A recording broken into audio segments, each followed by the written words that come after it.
Previous lecture में हमने solid state को इंट्रोड्यूस किया था।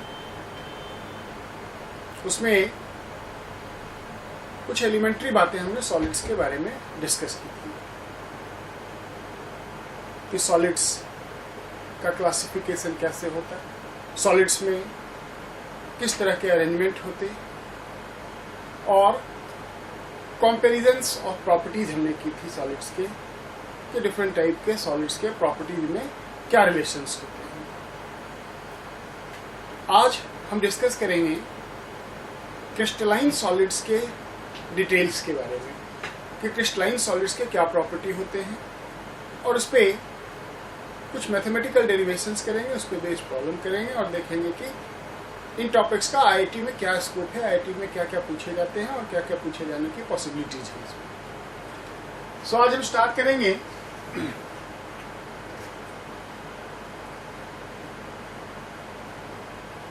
क्रिस्टलाइन सॉलिड से। कल हमने डिस्कस की थी कि crystalline solids are those solid which has a particular arrangement of atoms, molecules or ions, and that too in a regular manner.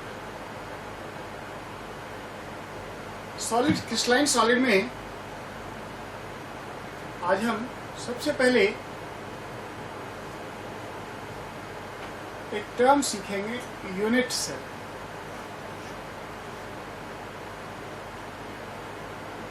Unit cell क्या है? Unit cell is the smallest repeating unit of crystalline solid. Crystalline solid में क्या होता है? एक specific geometrical shape repeat होता है बार बार।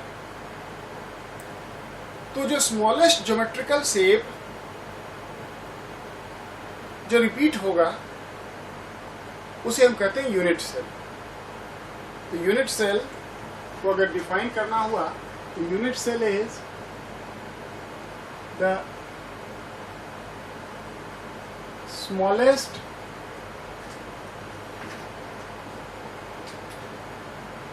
repeating unit of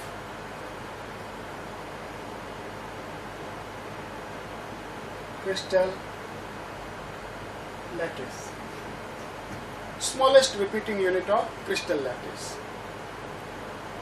इसको समझने के लिए एक एग्जाम्पल हम ले सकते हैं कि ब्रिक्स, ईंट जिससे दीवार बनता है, जिससे वॉल बनता है, तो उसमें ब्रिक्स का रेपिटेशन होता है एक पर्टिकुलर मैनर में और हम कह सकते हैं कि उस वॉल का, उस दीवार का यूनिट सेल वो ब्रिक है, ईंट है। उसी तरह से सॉलिड में smallest representative element which when repeated in 3 dimensions to make the solid is known as unit cell. So it is the smallest repeating unit of crystal lattice. इसको 2D में एक डायग्राम के थ्रू मैं आपको समझाने की कोशिश करता हूँ। सपोज करो 2D में हमने एक स्क्वायर और सर्किल का अल्टरनेट अरेंजमेंट बनाया। कुछ स्क्वायर्स लिया, कुछ सर्किल लिया और इसका एक अल्टरनेट अरेंजमेंट बनाया।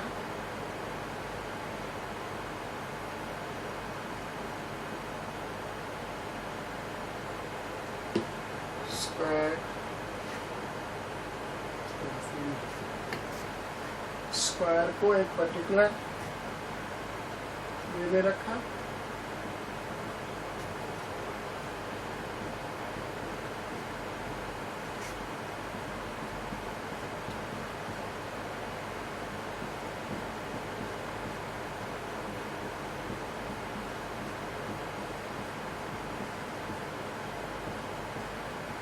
और इन सब के सेंटर पे एक सर्किल रखती है। तो ये पैटर्न है जिसमें हमने स्क्वायर और सर्किल को अरेंज कर रखा है। अब अगर हम इसमें एक सिलेक्शन करें इस तरह से,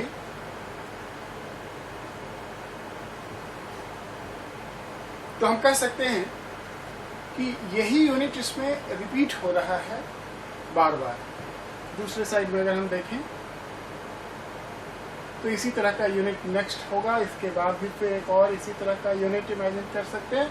और इस सेंस में कह सकते हो कि ये एक यूनिट सेल है इस 2 डायमेंशनल सॉलिड का, जिसमें ये यूनिट रिपीट हो रहा है। इस यूनिट सेल को हम दूसरे वे में भी देख सकते हैं। अगर सर्किल से सिलेक्शन करें तो ये भी एक यूनिट सेल को रिप्रेजेंट कर रहा है और ये भी continuously रिपीट हो रहा है। This can also be taken as a unit cell. This is another way of visualizing unit cell in the same solid. So smallest repeating unit of a crystalline solid is known as unit cell. Naturally existing crystalline solids के अंदर unit cell की geometry को जब study किया, then it was found that in total there are only 7 type of geometries possible for the unit cell of crystalline lattice. Unit cell of a crystalline solid can have one of the 7 possible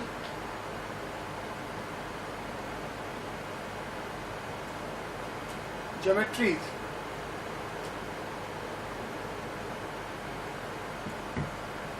उन 7 possible geometries को solid state के terminology में 7 crystal system कहा जाता है।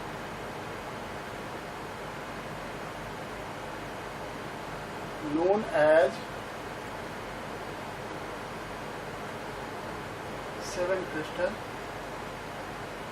system. तो अगर कोई पूछे हमसे कि 7 क्रिस्टल सिस्टम क्या होता है, तो 7 crystal system are the 7 type of geometries possible for the unit cell of a crystalline solid. एक क्रिस्टलाइन सॉलिड के यूनिट सेल हमने ऑलरेडी अभी भी डिफाइन किया था कि इस तरह के यूनिट सेल का 3D में 7 टाइप का ज्योमेट्री पॉसिबल है, जिसको हम 7 क्रिस्टल सिस्टम कहते हैं।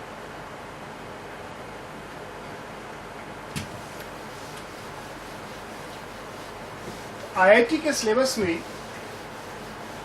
7 क्रिस्टल सिस्टम का आइडेंटिफिकेशन मेंशन है, तो थोड़ा हम उसे देखते हैं क्या होता है वो। 7 crystal system, it is the 7 types of geometries possible for the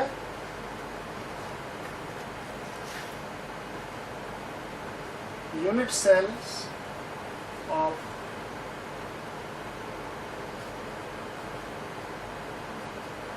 crystalline lattice।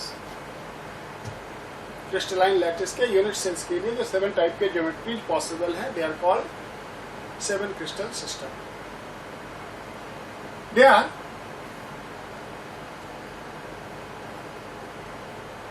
Cubic,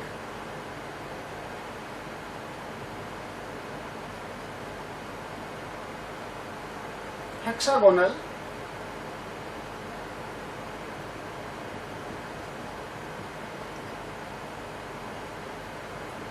tetragonal,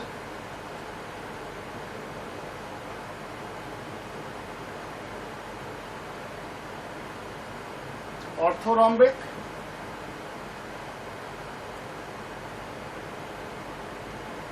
monoclinic,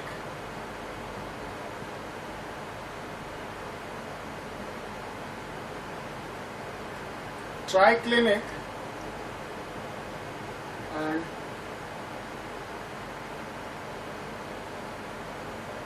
rhombohedral. There are the 7 types of geometries possible for the unit cell of a crystalline lattice. IIT के syllabus में 7 crystal systems, 7 type of geometries को 3D में visualise करने के लिए आना चाहिए, ऐसा मेंशन है, जिसको क्रिस्टलोग्राफी सॉलिड स्टेट के टर्मिनोलॉजी में हम कहते हैं सेल पैरामीटर्स। यानी कि 3D में इन ज्योमेट्रीज के साइड्स में क्या रिलेशन है और साइड्स के बीच का एंगल में क्या रिलेशन है, जिसको हम सेल पैरामीटर्स कहते हैं। तो आईटी के सिलेबस में लिखा हुआ है 7 crystal systems, only cell parameters ABC, alpha beta gamma. ABC sides को रिप्रेजेंट करता है यूनिट सेल का और अल्फा बीटा गामा एंगल्स को रिप्रेजेंट करता है। इसको इनफैक्ट लर्न करना पड़ता है, या यूं कहें कि याद करना पड़ता है, क्योंकि ये कन्वेंशनल ज्योमेट्री है और उनके सेल पैरामीटर्स कैसे होते हैं उसको हमें याद करना है। तो मैं आपको एक तरीका बताऊंगा जिससे कि आप आसानी से इनको याद कर सकते हैं, इसको मेमोराइज कर सकते हैं। इसमें सबसे पहले जो फर्स्ट 2 है उसको आप साइड कर सकते हैं, क्योंकि इन दोनों को याद रखना बहुत आसान होगा। उसका वजह यह है कि इन दोनों को हम काफ़ी डिटेल में डिस्कस करेंगे, क्योंकि आगे जो अदर टॉपिक सॉलिड स्टेट के हैं उनको इन्हीं दोनों में अप्लाई करना है। तो इन दोनों को तो हम इतना डिटेल में देखेंगे कि याद ही हो जाएगा। तो इस तरह से अलग से याद करने वाला केवल 5 टाइप का ही ज्योमेट्री रह गया हमारे पास, ये 5। और इनको कैसे याद करना है, तो हम स्टार्ट करते हैं पहले जो सिंपल वाला है क्यूबिक और हेक्सागोनल, और फिर देखेंगे कि इनको 5 को याद करने का आसान तरीका क्या हो सकता है, कैसे हम इन्हें इजीली मेमोराइज कर सकते हैं, लर्न कर सकते हैं। तो हम स्टार्ट करते हैं क्यूबिक सिस्टम से। पहले क्यूबिक यूनिट सेल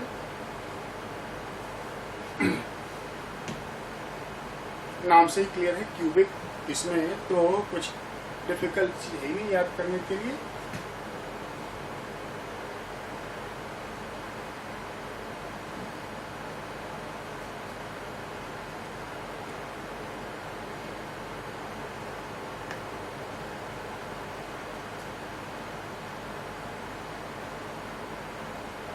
ये हो गया क्यूबिक, जिसमें ये सभी साइड्स इक्वल लेंथ के हो गए, और अगर इधर x, इधर y, इधर z एक्सिस लेते हैं तो एंगल एक्स वाई के बीच में, एक्स जेड के बीच में और वाई जेड के बीच में ये जो होगा इसे हम अल्फा, बीटा एंड गामा से डिनोट करते हैं। और यहाँ पे ये साइड्स जो हैं जिसे हम ए कह रहे हैं, एंगल जिसे हम अल्फा, बीटा, गामा कह रहे हैं, they collectively are called cell parameters, cell parameters. तो क्यूब का प्रॉपर्टी तो हम जानते ही हैं कि क्यूब में क्या होता है, all sides are equal, all angles are equal and they are also equal to 90 degree right angle. ये तो हो गया क्यूबिक सिस्टम। अब इसके बाद हेक्सागोनल सिस्टम। पहले हम क्या करने जा रहे हैं, इन सभी 7 क्रिस्टल सिस्टम को 3D में विजुलाइज करने जा रहे हैं कि 3D में ये होते कैसे हैं। एक बार IIT JEE में मैट्रिक्स मैच में मैचिंग के क्वेश्चन में एक कॉलम में दिया गया था name of the crystal system, इसी में से 4 नेम थे, और दूसरे कॉलम में उनके सेल पैरामीटर्स दिया गया था कि साइड्स में क्या रिलेशन है, एंगल में क्या रिलेशन है, और हमें मैच करना था। तो अभी आप देखेंगे कि कई यूनिट सेल्स के एंगल्स सेम होते हैं, एक जैसे होते हैं, कई के साइड सेम जैसे होते हैं, तो मल्टीपल मैचिंग था उसमें। तो सबसे सिंपलेस्ट जो टाइप के यूनिट सेल है वो है क्यूबिक। इसके बाद नेक्स्ट आता हेक्सागोनल। हेक्सागोनल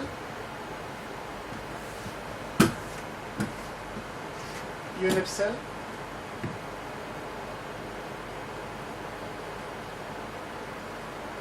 हेक्सागोनल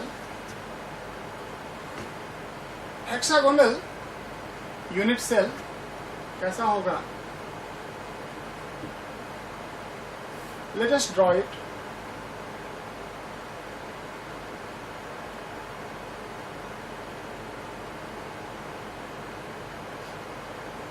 थोड़ा सा हमने इसको टिल्ट करके ड्रॉ किया है ताकि 3D में इसका विजुअलाइजेशन बेटर हो सके।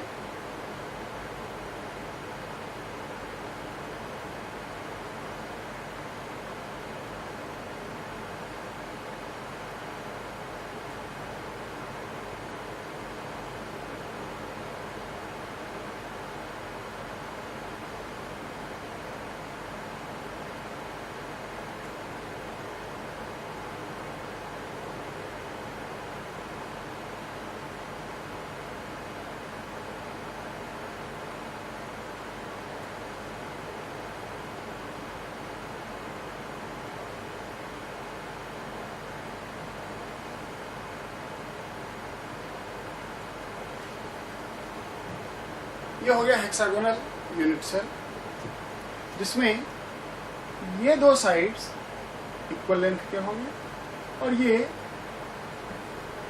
डिफरेंट लेंथ के होंगे।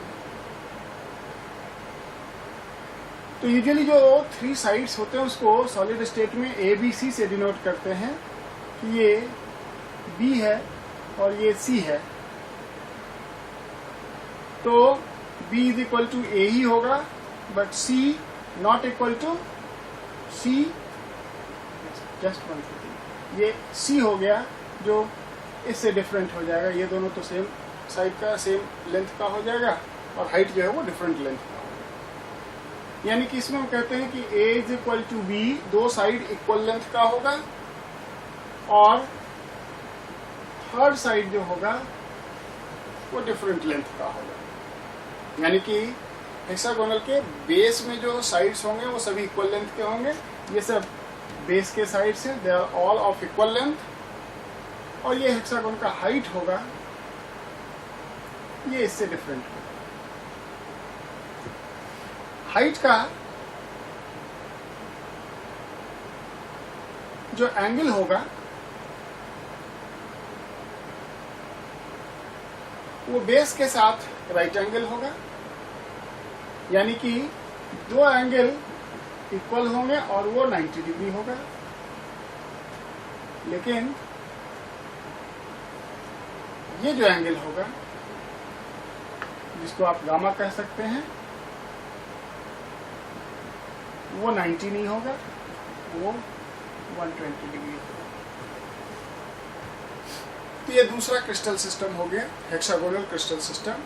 और हेक्सागोनल क्रिस्टल सिस्टम में क्या प्रॉपर्टी है कि sides 2 equal, third unequal, angle 2 right angle, alpha equal to beta but not equal to gamma, और गामा जो है वो 120 डिग्री एंगल। तो अगर इस तरह का geometrical element of atom, molecule, ion solid में रिपीट होता है तो उस सॉलिड को हम हेक्सागोनल सॉलिड कहेंगे। ये 2 तो हम काफी डिटेल में पढ़ेंगे और इसलिए क्यूबिक और हेक्सागोनल को याद करने की जरूरत नहीं, उसमें बहुत डिटेल में हम उसको स्टडी करेंगे, तो उसकी ज्योमेट्री वगैरह हम इतना डिटेल में डिस्कस करेंगे कि ये सेल पैरामीटर्स तो ऐसे ही याद हो जाएंगे। याद करने वाला रिमेनिंग जो 5 हैं, बाकी जो 5 हैं, उनके सेल पैरामीटर्स हमें लर्न करना होगा और तरीका आपको सिखाते हैं। इसको एक पर्टिकुलर ऑर्डर में हम याद रख सकते हैं। सबसे पहले ट्राइक्लिनिक लो, हमने क्यूबिक कर लिया, हेक्सागोनल कर लिया, अब तीसरे नंबर पे ट्राइक्लिनिक लो। ट्राइक्लिनिक में क्या है कि ना तो कोई साइड्स इक्वल होते हैं, न ही कोई एंगल्स इक्वल होते हैं, और न ही राइट एंगल होता है। यानी कि अगर हम 3D में देखें, क्या कर रहे हैं, बात क्या कर रहे हैं कि इसमें A not equal to B not equal to C, alpha not equal to beta not equal to gamma not equal to 90 degree. इसको आसान क्यों है याद रखना, क्योंकि इसमें कोई भी इक्वलिटी नहीं है, सारे साइड डिफरेंट, सारे एंगल डिफरेंट और राइट एंगल भी नहीं। तो क्यूबिक हेक्सागोनल के बाद ट्राइक्लिनिक सबसे इजी है याद रखना, क्योंकि इसमें सभी अनइक्वल है। अगर इसको हम ड्रॉ करके देखना चाहते हैं तो देख सकते हैं, सभी साइड्स अनइक्वल लेंथ के हैं,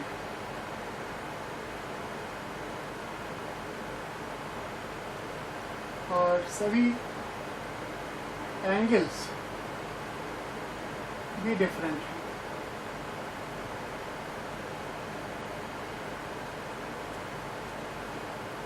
A, B, C, अल्फा, इधर ले सकते हो, alpha, beta, gamma. A not equal to B not equal to C, alpha not equal to beta not equal to gamma, सारे अनइक्वल होते हैं। तो फिर से क्या, इन सबको याद रखना है। तो 3 हो गए। इसके बाद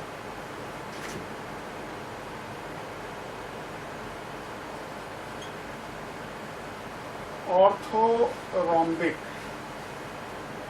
इसी ऑर्डर में याद रखोगे तो याद रहेगा। ऑर्थोरोम्बिक, ऑर्थोरोम्बिक को आप अपने बुक से कंपेयर कर लो। बुक का 3D में ज्योमेट्री देखो, बुक में क्या होगा, सारे length A, B, C unequal होगा, एक थिकनेस होगा, एक विड्थ होगा और एक लेंथ होगा। यूजुअली बुक्स में क्या होते हैं, थिकनेस वाला साइड जो है, हाइट जो है वो सबसे कम होगा, उसका विड्थ होगा, उसका लेंथ होगा। लेकिन एंगल सभी राइट एंगल होते हैं। Orthorhombic, A not equal to B not equal to C, but alpha is equal to beta is equal to gamma, and they are all equal to 90 degree.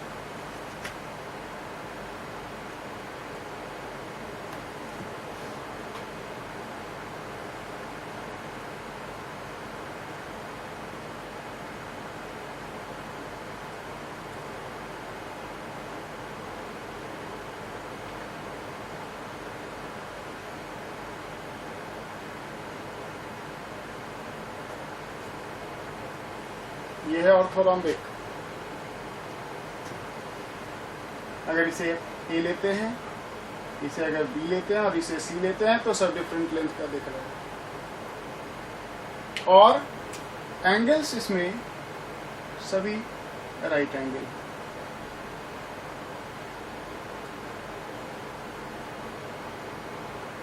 तो orthorhombic, ये देखो big book, याद रखना है कि orthorhombic book के जैसा होता है, जिसमें साइड्स अनइक्वल लेंथ के होंगे, बट एंगल इक्वल होंगे और वो सब राइट एंगल होंगे। ऑर्थोरोम्बिक, ऑर्थोरोम्बिक हो गया, ट्राइक्लिनिक हो गया। अब नेक्स्ट टेट्रागोनल को देख सकते हैं। टेट्रागोनल सॉलिड ऑर्थोरोम्बिक के बाद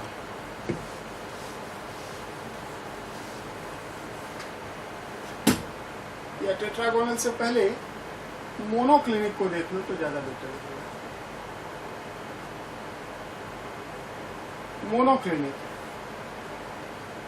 इसको ऐसे याद रखना, ऑर्थोरोम्बिक आईसी इसके भी लास्ट में है और आईसी इसके भी लास्ट में है। ट्राइक्लिनिक भी है, लेकिन ट्राइक्लिनिक तो हमने सेपरेट कर लिया कि सब अनइक्वल है। ट्राइक्लिनिक में तो a not equal to B not equal to c. Orthorhombic और मोनोक्लिनिक को, ऑर्थोरोम्बिक और मोनोक्लिनिक को हम इकट्ठा करके पढ़ सकते हैं। ऑर्थोरोम्बिक क्या था? बुक। या और एक ऑर्थोरोम्बिक का सिंपल सा एग्जांपल आप मन में इमेजिन कर सकते हो, कॉलगेट पेस्ट का डब्बा। बिल्कुल सारे साइड्स अनइक्वल लेकिन सारे एंगल इक्वल होते हैं। और अगर उस कॉलगेट पेस्ट के डब्बा को एक कॉर्नर से ऐसे दबा दो तो एक एंगल डिफॉर्म हो जाएगा और दो एंगल राइट एंगल रहेगा और वो बन जाएगा मोनोक्लिनिक। यानी कि मोनोक्लिनिक में क्या है? A not equal to B not equal to C, alpha is equal to beta is equal to 90 degree. दो एंगल तो 90 रहेगा लेकिन ये गामा के बराबर नहीं होगा। एक एंगल को हमने डिफॉर्म कर दिया। समझ में आया मैंने क्या कहा? कि ऑर्थोरोम्बिक पैर्लोपाइपेड बुक, कॉलगेट पेस्ट का डब्बा, उसको अगर आपने किसी एक कॉर्नर से प्रेस कर दिया, दबा दिया, तो एक एंगल डिफॉर्म हो जाएगा और दो एंगल राइट एंगल मेंटेन रहेगा। सो मोनोक्लिनिक हैज दिस प्रॉपर्टी और इसे हम इस तरह से देख सकते हैं।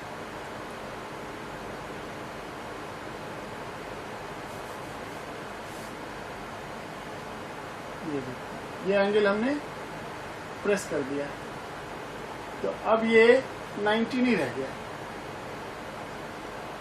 लेकिन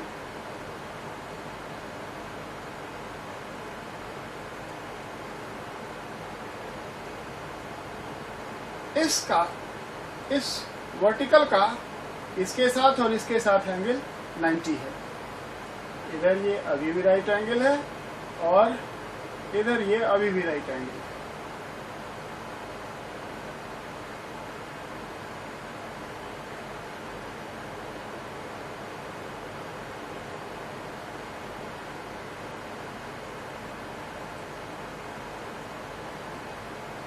ये एंगल डिफरेंट हो गया, गामा हो गया जो 90 नहीं है। बाकी एंगल्स दो 90 हैं। ये ए हो गया, ये बी हो गया, ये सी हो गया, साइड्स अनइक्वल है। तो मोनोक्लिनिक क्या हुआ? पिच का हुआ ऑर्थोरोम्बिक। मोनोक्लिनिक हो गया, ऑर्थोरोम्बिक हो गया, ट्राइक्लिनिक हो गया। अब बचा टेट्रागोनल। टेट्रागोनल और आसान है याद रखना। टेट्रागोनल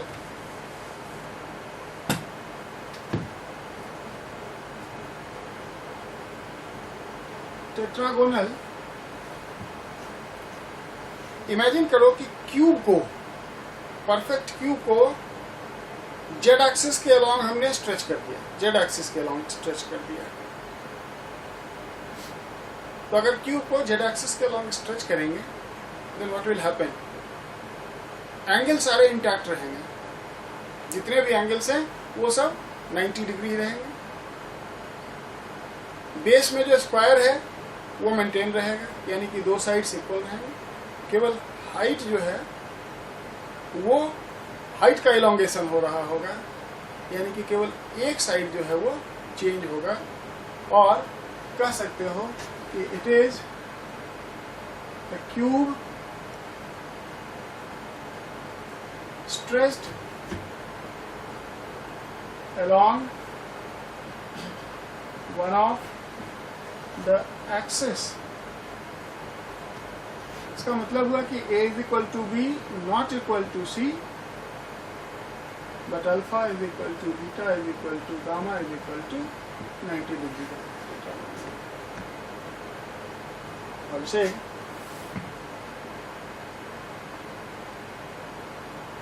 हम किस तरह से विजुलाइज कर सकते हैं, ये देखो, हमने एक स्क्वायर बनाया a is equal to B, और इसको एक एक्सिस के अलोंग स्ट्रेच कर दिया।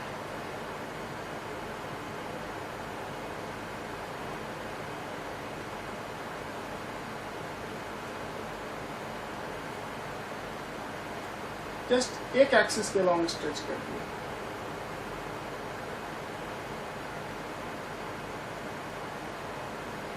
ठीक है ना?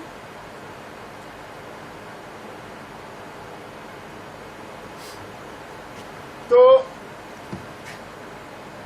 अब यहां क्या होगा कि a is equal to this b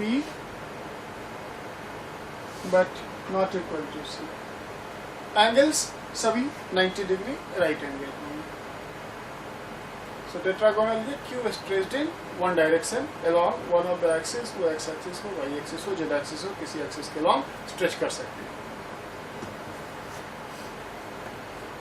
last में बचता है रोम्बोहेड्रल। तो रोम्बोहेड्रल क्या है?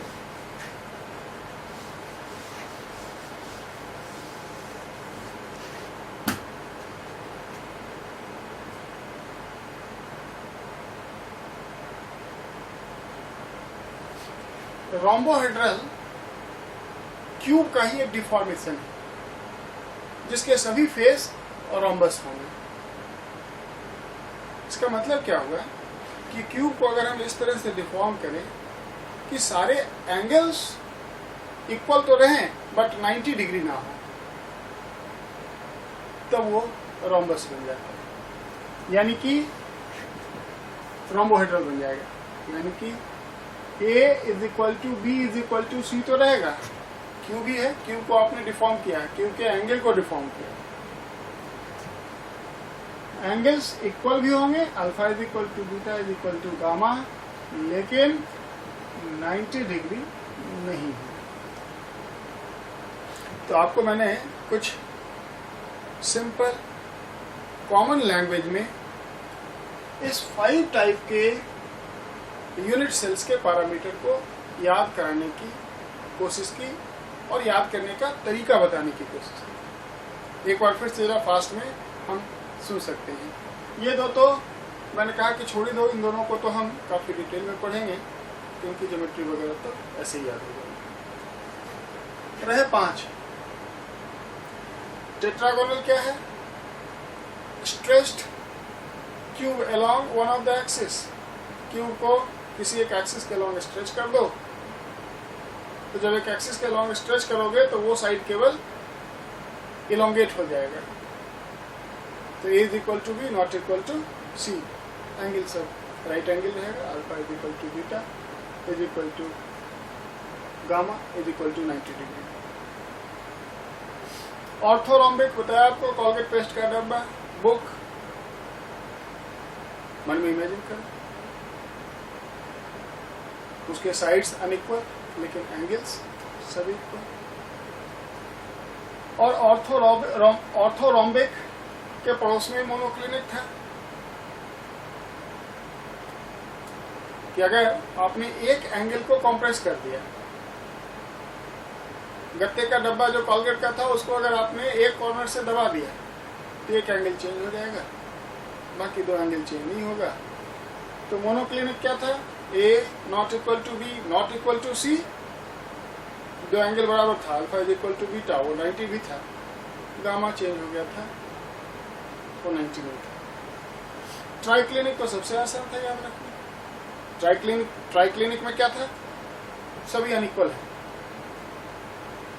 और रोम्बोहेड्रल नाम में ही रोम्बस है, इसके सारे फेस रोम्बस है, रोम्बिक है, यानी कि क्यूब में एंगल को डिफॉर्म करें रोम्बिक मैनर में। अल्फा बीटा गामा एंगल से बराबर तो रहे बट राइट एंगल ना रहे और साइड्स इक्वल हों, and that is called rhombohedral. तो इस तरह से 7 क्रिस्टल सिस्टम्स को हमने डिफाइन किया कि क्या होता है 7 क्रिस्टल सिस्टम। और इन्हीं ज्योमेट्रीज का रेपिटेशन होता है to form a crystalline solid. Crystalline solid is what? A repetition of a specific geometry. और वो geometry one of this 7 type of geometry possible है। अब ये जो 7 क्रिस्टल सिस्टम है, जो 7 ज्योमेट्री हैं, उनके अंदर पार्टिकल्स, एटम्स, मॉलिक्यूल्स, आयंस के भी डिफरेंट अरेंजमेंट्स हो सकती है। यानी कि अगर हम क्यूबिक की बात करें तो क्यूबिक यूनिट सेल में एटम्स, मॉलिक्यूल्स, आयंस को मोर देन 1 वे में अरेंज किया जा सकता है। वो सब क्यूबिक ही होंगे, वो सभी क्यूबिक सिस्टम के अंदर आएंगे, बट उनमें कुछ डिफरेंस भी होगा। क्यूब के अंदर इंटरनल अरेंजमेंट में डिफरेंस होगा।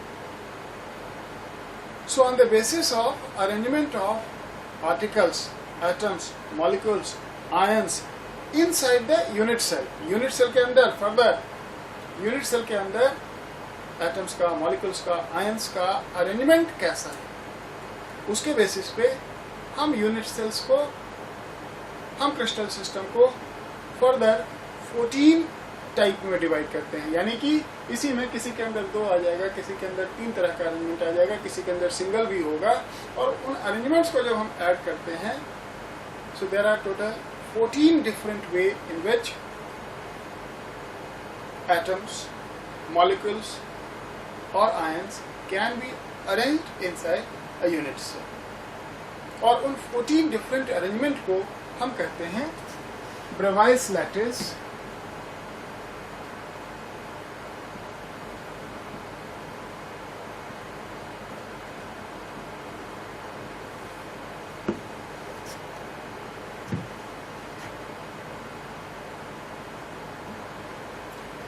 ब्रेवाइस लैटिस। तो ब्रेवाइस लैटिस क्या है? Bravais lattice is the different arrangements of atoms और मॉलिक्यूल्स और ions inside the unit cells। और अभी हमने बात की कि टोटल 14 टाइप के अरेंजमेंट पॉसिबल हैं। So there are 14 Bravais lattice possible in a crystalline solid।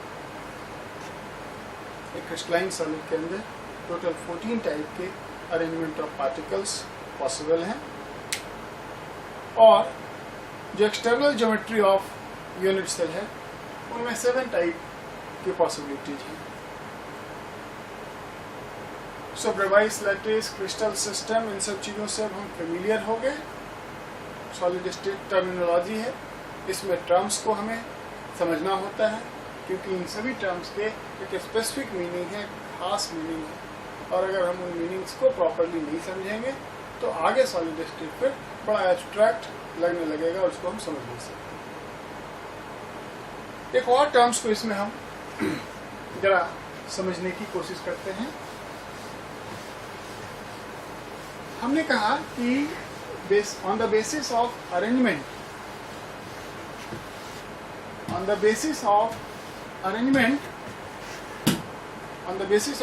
of atoms, molecules, ions, crystalline solids have 14 Bravais lattice. crystalline solid के अंदर 14 Bravais lattice होते हैं. तो 14 Bravais lattice में फिर हम 2 क्लास कंसीडर करते हैं. 14 Bravais lattice को हम 2 क्लास में डिवाइड करते हैं. एक होता प्रिमिटिव यूनिट सेल और दूसरे को कहते हैं centred unit cell. Primitive and centred unit cell. Primitive unit cell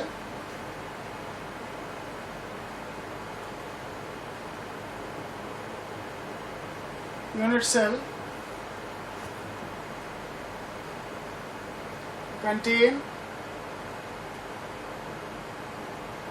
particles only at the corners. केवल कॉर्नर्स पे होते हैं. जैसे हम एक एग्जाम्पल देख सकते हैं, क्यूबिक सिस्टम में ही ले लो.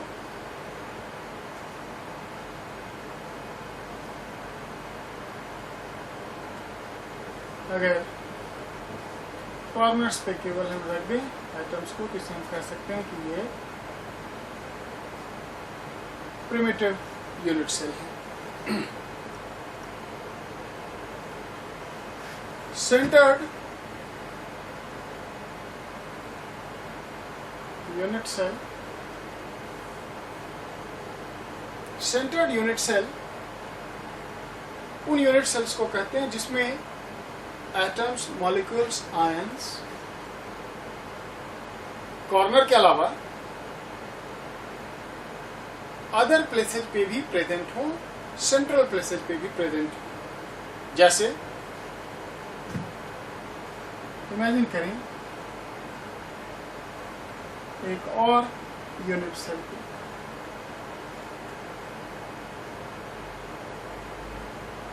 इसमें अगर एटम्स कॉर्नर्स पे भी हों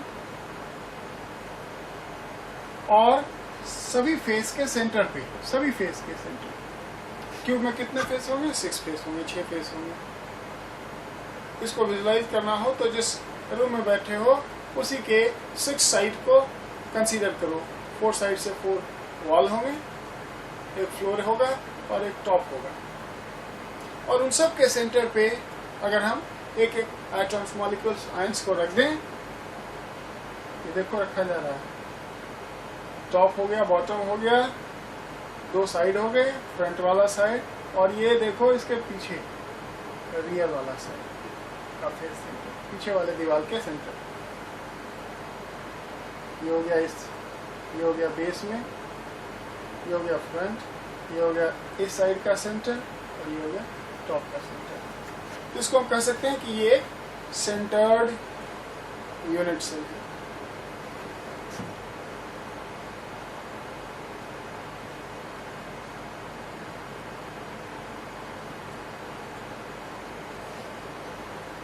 सॉलिड स्टेट में टर्मिनोलॉजी बड़ा इम्पोर्टेंट है. टर्म्स को समझना बड़ा इम्पोर्टेंट है क्योंकि इन सभी टर्म्स के कुछ स्पेसिफिक फिक्स्ड मीनिंग है. और अगर उस मीनिंग को हम नहीं समझते हैं, अगर उन टर्म्स को नहीं समझते हैं, इस पर बेस्ड हम न्यूमेरिकल क्वेश्चंस को आगे आंसर नहीं कर सकते. समझ गए? तो 7 crystal system, 14 Bravais lattice, primitive and non-primitive centered unit cells, इन सभी टर्म्स को हमने सीखा.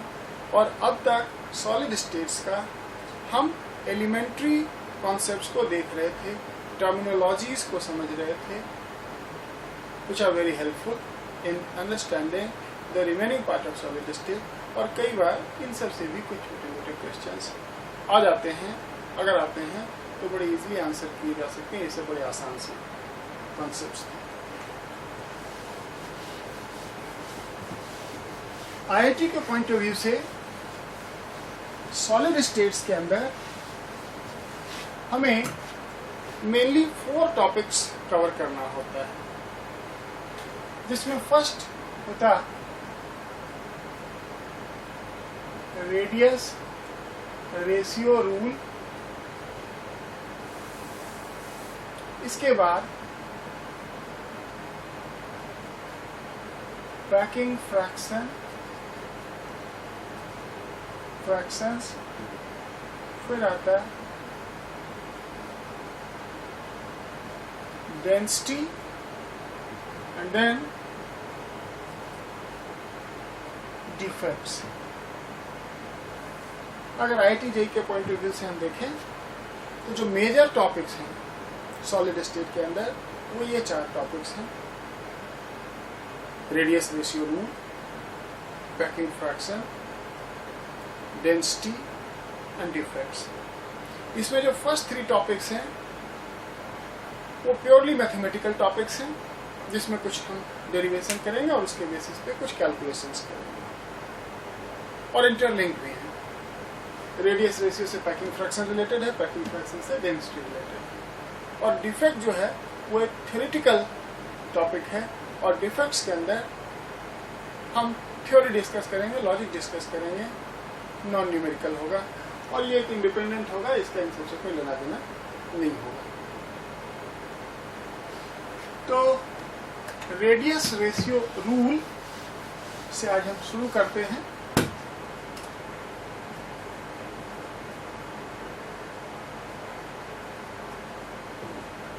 रेडियस रेशियो रूल क्या कहता है? रेडियस रेशियो रूल, सबसे पहले तो रेडियस रेशियो क्या है ये जरा हम देखते हैं।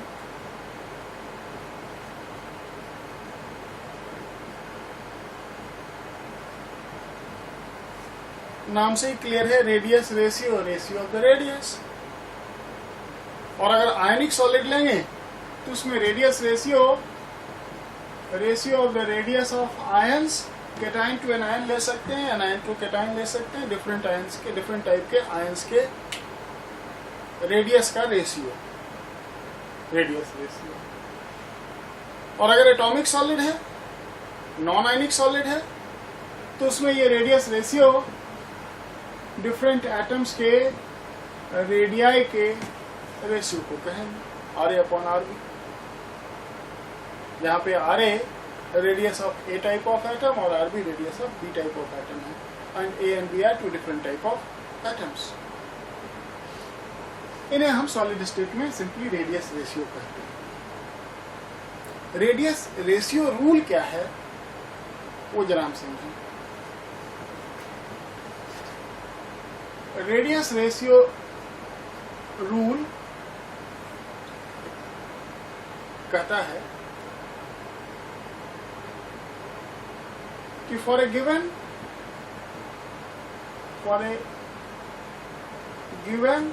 coordination number, for a given coordination number,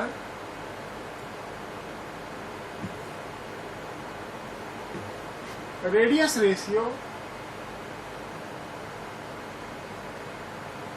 has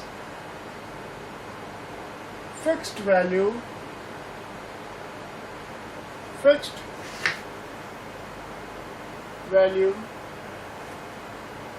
in the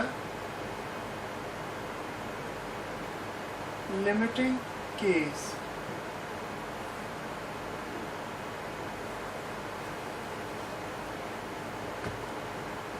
देखो इस डेफिनेशन में रेडियस रेशियो रूल के स्टेटमेंट में बहुत सारी बातें अभी अनक्लियर लग रहा है, पता ही नहीं चल रहा है कि क्या हम बोल रहे हैं, क्या हम लिख रहे हैं, क्योंकि सॉलिड स्टेट में स्टेप वाइज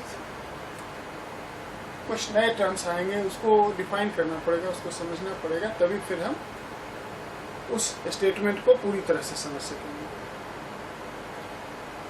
क्या कह रहा है? For a given coordination number radius ratio has fixed value in the limiting case.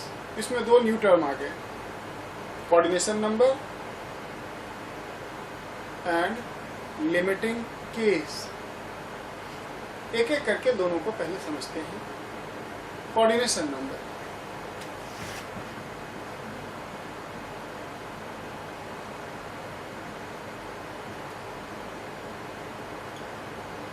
coordination number CN.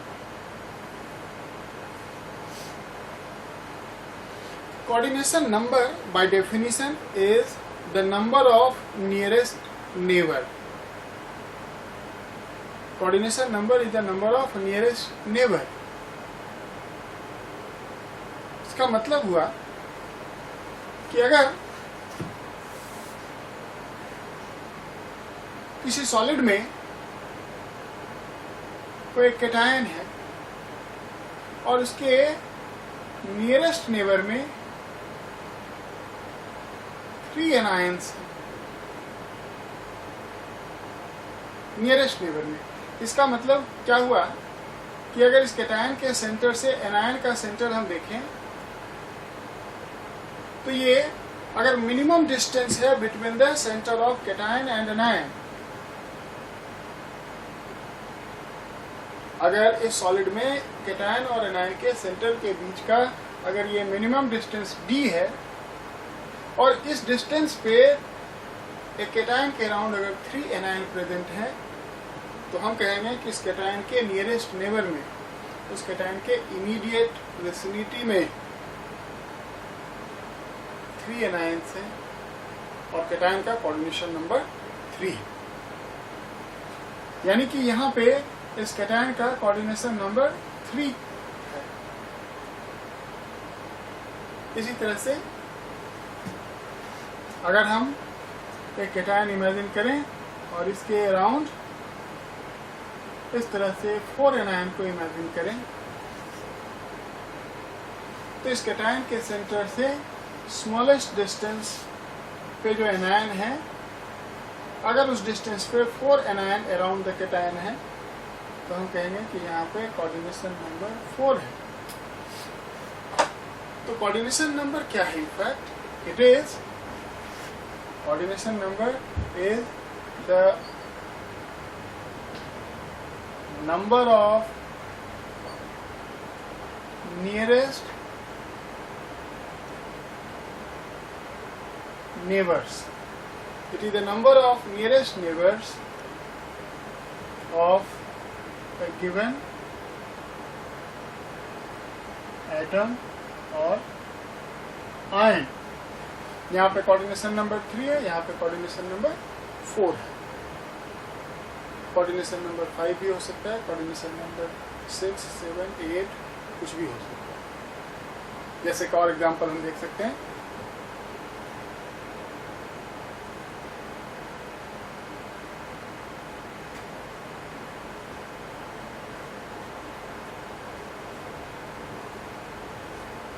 Suppose करो यहाँ पे कोई कैटायन है और इधर ये 5 एनायन है. इमेजिन करो फास्फोरस पेंटाक्लोराइड का स्ट्रक्चर केमिकल बॉन्डिंग में हमने पढ़ा है.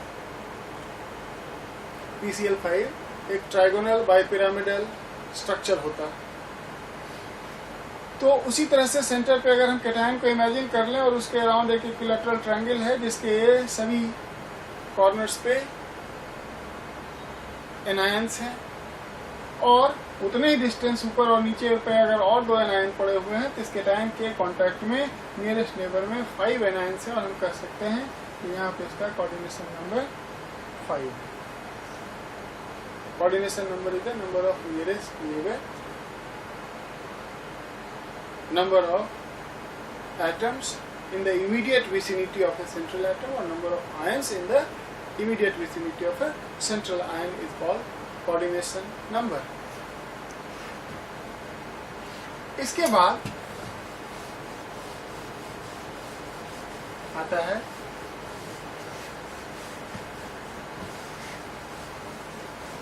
limiting case. What do you mean by the term